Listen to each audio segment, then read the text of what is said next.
Ndugu zangu, wote tunaitakia mema nchi hii, tumesikitishwa na kuhuzunishwa na matukio ya uvunjifu wa amani, upotevu wa maisha na uharibifu wa mali za umma na mali za watu binafsi kwenye baadhi ya maeneo hapa nchini, hasa kwenye majiji na miji. Kilichotokea hakiendani na taswira na sifa za Kitanzania na sio Utanzania. Haikutushangaza kuona kuwa baadhi ya vijana waliokamatwa kutokana na kadhia hiyo wametoka nje ya Tanzania.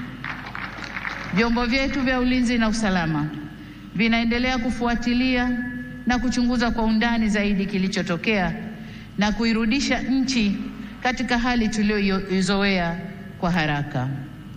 Kamati ya ulinzi ya kitaifa na kamati za ulinzi za mikoa na wilaya, na wataka muhakikishe kuanzia leo maisha ya wananchi yanarejea mara moja.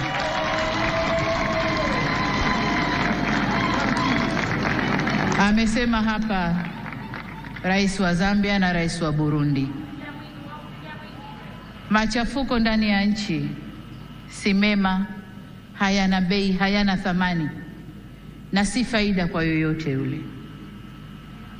Kwa hiyo ndugu zangu, niwaombe sana tuzingatie umoja, amani na utulivu wa nchi yetu.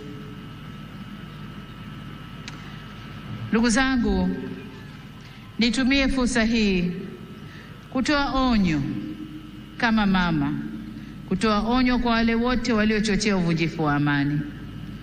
Na nawataka watambue kuwa vurugu na uvunjifu wa amani huishia kupimana nguvu na uwezo wa kujihami, ila mazungumzo huzaa mshikamano. Sasa tuchague lenye manufaa kwetu, kwani usalama wa taifa lolote hulindwa na wote kwa nguvu zote na gharama zozote.